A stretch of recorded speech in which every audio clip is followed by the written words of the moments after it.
داستان ایمان فروشوں کی قسط نمبر 318۔ سنان کے فدائیوں نے ہلہ بول دیا۔ انہوں نے مشالیں پھینک دی تھیں، یہ جلتی رہیں۔ الناصر اور اس کے چھاپا ماروں نے بہت مقابلہ کیا۔ ایک گھوڑے کے سر پر دوڑنے کی آواز آئی جو دور ہٹتی گئی۔ وہ گمشتگین تھا جو جان بچا کر بھاگ گیا تھا۔ فدائیوں نے الناصر کے گھوڑے پر لڑکی دیکھ لی تھی۔ اسے وہ زندہ پکڑنے کی کوشش کر رہے تھے۔ تین چار گھوڑے اسے گھیرے میں لیتے اور سوار بلچھیوں سے اس کے گھوڑے کو زخمی کرنے کے لیے بلچھیوں کے وار کرتے تھے۔ الناصر تجربہ کار لڑاکا سوار تھا۔ اس نے اپنے گھوڑے کو بچائے رکھا اور 2 فدائی گرا لیے۔ اسے دوڑتا گھوڑا یک لخت روکنا اور تیزی سے موڑنا پڑتا تھا۔ لیزا کے پاؤں رکابوں میں نہیں تھے۔ ایک بار الناصر کو گھوڑا تیز رفتار پر ہی موڑنا پڑا۔ لیزا سنبھل نہ سکی اور گر پڑی۔ فدائی گھوڑوں سے کود آئے۔ لیزا الناصر کی طرف دوڑی لیکن 2 فدائیوں نے اسے پکڑ لیا۔ الناصر نے گھوڑے کو ایڑ لگائی اور بلچھی تانی۔ فدائیوں نے لیزا کو آگے کر دیا۔ الناصر کو اپنے ساتھیوں کے متعلق کچھ علم نہیں تھا۔ اسے بھاگتے دوڑتے گھوڑوں کی اور بلچھیاں اور تلواریں ٹکرانے کی آوازیں سنائی دے رہی تھیں۔ وہ 3-4 فدائیوں میں اکیلا تھا۔ اس کا ہر وار خالی جا رہا تھا کیونکہ وہ ان کے قریب آتا تھا تو فدائی لیزا کو آگے کر دیتے تھے۔ آخر وہ بھی گھوڑے سے کود گیا، بے جگری سے لڑا، زخمی ہوا اور اس نے 2 فدائیوں کو گرا لیا۔ اس نے ایک بار چلا کر کہا، خاموش رہو لیزا، یہ تمہیں نہیں لے جا سکیں گے۔ الناصر نے یہ کر کے بھی دکھا دیا کہ فدائی لیزا کو نہ لے جا سکے۔ اس نے فدائیوں کو بری طرح زخمی کر کے پھینک دیا۔ اس معرکے میں وہ قیام گاہ سے دور ہٹ گئے تھے۔ الناصر نے ایک گھوڑا پکڑا، لیزا کو اس پر سوار کیا، خود اس کے پیچھے سوار ہوا اور گھوڑے کو ایڑ لگا دی، لیکن بھاگا نہیں۔ معرکہ خاموش ہو گیا تھا۔ اس نے جا کر دیکھا، وہاں صرف لاشیں تھیں اور 2-3 فدائی زخموں سے تڑپ رہے تھے۔ اس کے تینوں ساتھی مارے گئے تھے۔ صلیبی بھی مرا پڑا تھا۔ تھریسیا لاپتہ تھی۔ الناصر نے زیادہ انتظار نہ کیا۔ آسمان کی طرف دیکھا، قطبی ستارے کا اندازہ کیا اور گھوڑے کو اس رخ پر ڈال دیا۔ بہت دور جا کر اس نے گھوڑا روک لیا۔ اب بتاؤ تم کہاں جانا چاہتی ہو؟ اس نے لیزا سے پوچھا۔ میں تمہیں صرف اس لیے اپنے ساتھ نہیں لے جاؤں گا کہ تم تنہا رہ گئی ہو اور مجبور ہو۔ کہو تو تمہیں تمہارے علاقے میں لے چلتا ہوں۔ قید ہو گیا تو پرواہ نہیں کروں گا، تم امانت ہو۔ اپنے ساتھ لے چلو، لیزا نے کہا۔ الناصر، مجھے اپنی پناہ میں لے لو۔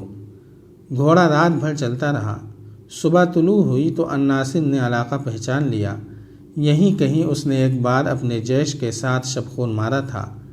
الناصر کے کپڑے خون سے لال ہو گئے تھے۔ دونوں نے گھوڑے سے اتر کر پانی پیا، گھوڑے کو پانی پلایا۔ الناصر نے زخم دیکھے، کوئی زخم گہرا نہیں تھا، خون رک گیا تھا۔ اس نے اس ڈر سے زخم نہ دھوئے کہ خون جاری ہو جائے گا۔ لیزا ٹہلتی ٹہلتی ایک طرف نکل گئی۔ الناصر اسے ڈھونڈتے ڈھونڈتے چٹان کے دوسری طرف گیا۔ لیزا بیٹھی ہوئی تھی۔ الناصر کی طرف اس کی پیٹھ تھی۔ وہاں ہڈیاں بکھری ہوئی تھیں جو انسانوں کی معلوم ہوتی تھیں۔ کھوپڑیاں تھیں، پسلیوں کے پنجر تھے، ہاتھوں، ٹانگوں اور بازوؤں کی ہڈیاں بھی تھیں۔ ان کے درمیان تلواریں اور بلچھیاں پڑی تھیں۔ لیزا ایک کھوپڑی کو سامنے رکھے بیٹھی تھی۔ کسی عورت کی کھوپڑی معلوم ہوتی تھی۔ چہرے پر کہیں کہیں کھال تھی۔ سر کے لمبے لمبے بال کچھ سر کے ساتھ تھے، باقی ادھر ادھر بکھرے ہوئے تھے۔ سینے کا پنجرا کھال کے بغیر تھا۔ پسلیوں میں ایک خنجر اترا ہوا تھا۔ گلے کی ہڈی پر سونے کا ہار پڑا تھا۔ اس پنجرے کے ارد گرد چیتھڑے پڑے تھے جو ریشمی کپڑے کے تھے۔ الناصر آہستہ آہستہ چلتا لیزا کے پیچھے جا کھڑا ہوا۔ لیزا کھوپڑی میں کھو گئی تھی۔ اچانک اس نے اپنے دونوں ہاتھ کانوں پر رکھے اور بڑی ہی زور سے چیخ ماری۔ وہ تیزی سے اٹھ کر گھومی۔ الناصر نے اسے بازوؤں میں لے کر سینے سے لگا لیا۔ لیزا نے اپنا چہرہ الناصر کے سینے میں چھپا لیا۔ اس کا جسم تھر تھر کانپ رہا تھا۔ الناصر اسے چشمے تک لے گیا۔ جب وہ اپنے آپ میں آئی تو الناصر نے اس سے پوچھا کہ اس نے چیخ کیوں ماری تھی۔ مجھے اپنا انجام نظر آ گیا تھا، لیزا نے اداس لہجے میں کہا۔ تم نے وہ خشک لاش دیکھی ہوگی، کسی عورت کی ہے، یہ کوئی مجھ جیسی ہوگی۔ اس نے میری طرح حسن کے جادو چلائے ہوں گے۔ ہر کسی کے لیے سہانا فریب بنی رہی ہوگی اور کہتی ہوگی کہ اس کے حسن کو زوال نہیں اور وہ سدا جوان اور ہمیشہ زندہ رہے گی۔ تم نے اس کی پسلیوں کے پنجرے میں خنجر پھنسا ہوا دیکھا ہے، گلے میں ہار دیکھا ہے۔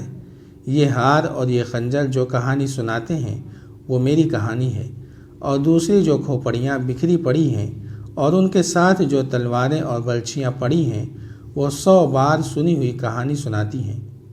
میں نے یہ کبھی توجہ سے نہیں سنی تھی۔ آج اس عورت کی کھوپڑی دیکھی تو مجھے یوں نظر آیا جیسے یہ میری اپنی کھوپڑی ہو۔ اس خشک کھوپڑی پر گوشت چڑھ گیا تو میرا چہرہ بن گیا۔ میں نے ایک گدھ کو دیکھا جو میرے چہرے سے آنکھیں نکال رہا تھا، ایک بھیڑیوں کو دیکھا جو میرے گلابی گالوں کو نوچ رہا تھا۔ ان مردار خوروں نے میرا چہرہ کھا لیا اور پیچھے کھوپڑی رہ گئی۔ مجھے ایسے نظر آیا جیسے کھوپڑی کے جبڑے اور خوفناک دانت ہل رہے ہوں۔ مجھے آواز سنائی دی، یہ ہے تمہارا انجام، اور میرے دل کو کسی خوفناک چیز نے دانتوں میں جکڑ لیا۔ کچھ دنوں بعد وہاں جا کر دیکھنا جہاں ہم پر فدائیوں نے حملہ کیا تھا، الناصر نے کہا۔ وہاں بھی تمہیں یہی منظر نظر آئے گا، لاشوں کے پنجر، کھوپڑیاں، تلواریں اور برچھیاں، اور شاید ان سے کچھ دور تھریسیا کی کھوپڑی بھی پڑی مل جائے، اس کے سینے میں بھی خنجر اترا ہوا ہوگا۔ وہ سب عورت کے لیے مرے ہیں، یہ سب بھی عورت کے لیے مرے ہیں۔ اگر میں نے اپنی روش نہ چھوڑی تو ایک روز صحرا میں گدھ اور بھیڑیے میرے اس جسم کا گوشت نوچ رہے ہوں گے جس پر مجھے ناز ہے اور جسے حاصل کرنے کے لیے کوئی جان پیش کرتا ہے، کوئی دولت، لیزا نے کہا۔ مگر انسان عبرت حاصل نہیں کرتا، ان کی تباہی اور بربادی نہیں دیکھتا جو اس سے پہلے اس زمین پر اپنے اوپر حسن، دولت اور جسمانی طاقت کا نشہ طاری کر کے تکبر اور غرور سے چلتے پھرتے تھے۔ میں نے اپنے آپ کو پہچان لیا ہے، اپنی اصلیت جان لی ہے۔ تم بھی سن لو الناصر، خدا نے تمہیں مردوں کی طاقت اور مردانہ حسن دیا ہے۔ تمہیں جو عورت دیکھے گی وہ تمہارے قریب آنے کی خواہش کرے گی۔ دیکھ لو، تم بھی جا کر اپنا انجام دیکھ لو۔ وہ ایسے انداز سے بول رہی تھی جیسے اس پر آسیب کا اثر ہو۔ اس کی شوخیاں اور فریب کاریاں ختم ہو چکی تھیں۔ وہ کسی تارک الدنیا فقیر کے لہجے میں بول رہی تھی۔ میں تمہیں اپنی اصلیت بتا دوں؟ اس نے الناصر سے پوچھا۔ میں تمہیں دکھا دوں کہ میری پسلیوں کے پنجرے میں کیا ہے؟ اس نے اپنے سینے پر ہاتھ مارا اور چپ ہو گئی۔ اس کا ہاتھ سونے کے اس ہار پر جا لگا تھا جس میں جواہرات بھی تھے۔ اس نے ہار کو مٹھی میں لیا، زور سے جھٹکا دیا، ہار ٹوٹ کر اس کے ہاتھ میں آ گیا۔ اس نے ہار چشمے میں پھینک دیا، انگلیوں سے انگوٹھیاں اتاریں جن میں ہیرے جڑے ہوئے تھے، یہ بھی چشمے میں پھینک دیے۔ کہنے لگی، میں ایک فریب ہوں الناصر، میں نے تمہیں بھی فریب دیا تھا۔ میرے دل میں تمہاری محبت بھی پیدا ہو گئی تھی، مگر اس پر میرے فرض کی بدروح کا بھی اثر تھا۔ یہ بہت اچھا ہوا کہ فدائیوں نے ہم پر حملہ کر دیا، اور یہ اور زیادہ اچھا ہوا کہ میں نے اپنی زندگی میں اپنی کھوپڑی دیکھ لی، ورنہ میں بتا نہیں سکتی کہ جہاں ہم تمہیں لے جا رہے تھے وہاں تم پر کیا روپ چڑھا دیا جاتا، میری محبت کا کیا حشر ہوتا۔ تم ایک بہت بڑے فریب کا شکار ہونے جا رہے تھے۔ میں اب جھوٹ نہیں بولوں گی، تمہیں اس مقصد کے لیے لے جایا جا رہا تھا کہ میں اپنی خوبصورتی اور محبت کے جھانسے سے تمہاری عقل پر قبضہ کر لوں اور تمہارے ہاتھوں صلاح الدین ایوبی کو قتل کرایا جائے۔ گمشتگین قلعہ عصیات میں اس لیے گیا تھا کہ شیخ سنان اسے صلاح الدین ایوبی کے قتل کے لیے کرائے کے قاتل دے دے۔ سنان نے بتایا کہ اس نے 4 فدائی بھیج رکھے ہیں، اگر یہ بھی ناکام ہو گئے تو وہ آئندہ اس کام کے لیے کوئی فدائی نہیں بھیجے گا، کیونکہ وہ بہت سے کارآمد فدائی ضائع کر چکا ہے۔ آخر یہ سودا طے ہوا کہ گمشتگین تمہیں اور تمہارے ساتھیوں کو اپنے ساتھ لے جائے اور سیف الدین کے قتل کے لیے تیار کرے۔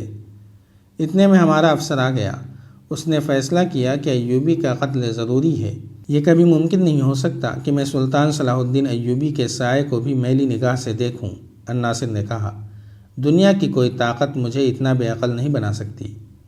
لیزا ہنس پڑی، کہنے لگی، میں نے دل سے اپنے فرائض کو قبول نہیں کیا، ورنہ ہم فولاد کو بھی پانی بنا دیا کرتی ہیں۔ اس نے الناصر کو تفصیل سے بتایا کہ اس کے فرائض اور جذبات میں کتنا تضاد ہے۔ اس نے یہ بھی بتایا کہ وہ سیف الدین کے پاس رہی ہے۔ اس نے پوچھا، کیا تم مجھ جیسی ناپاک لڑکی کو قبول کر لو گے؟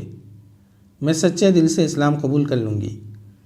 اگر تم نے سچے دل سے توبہ کر لی ہے تو میرے لیے یہ گناہ ہوگا کہ میں تمہیں قبول نہ کروں۔ الناصر نے کہا، لیکن سلطان صلاح الدین ایوبی کی اجازت کے بغیر میں کوئی فیصلہ نہیں کر سکتا۔ دل سے بوجھ اتار دو۔ اگر تم پاکیزہ زندگی بسر کرنا چاہتی ہو تو ایسی زندگی تمہیں صرف ہمارے مذہب میں ملے گی۔ اس نے پوچھا، کیا تمہیں معلوم ہے کہ جو فدائی ہمارے سلطان کے قتل کے لیے گئے ہیں وہ کس بھیس میں گئے ہیں اور قاتلانہ حملہ کس طرح کریں گے؟ جاری ہے۔ اگر آپ کو یہ قسط وار سلسلہ پسند آ رہا ہے تو لائک، شیئر اور کمنٹ کے ذریعے ہماری حوصلہ افزائی کریں۔ جزاک اللہ خیرا۔